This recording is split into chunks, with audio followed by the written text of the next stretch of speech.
Fim das férias chegou, então é triste. Fim das férias chegou, é triste. Tem que voltar a estudar, é triste. Mas é fim das férias, é assim. Tem que suportar o fim das férias. Fim das férias é chato.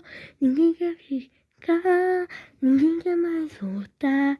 Voltar pra escola, que tá ansioso vai ficar muito feliz, mas quem não gosta de estudar não vai dar pra ficar feliz. As fim das férias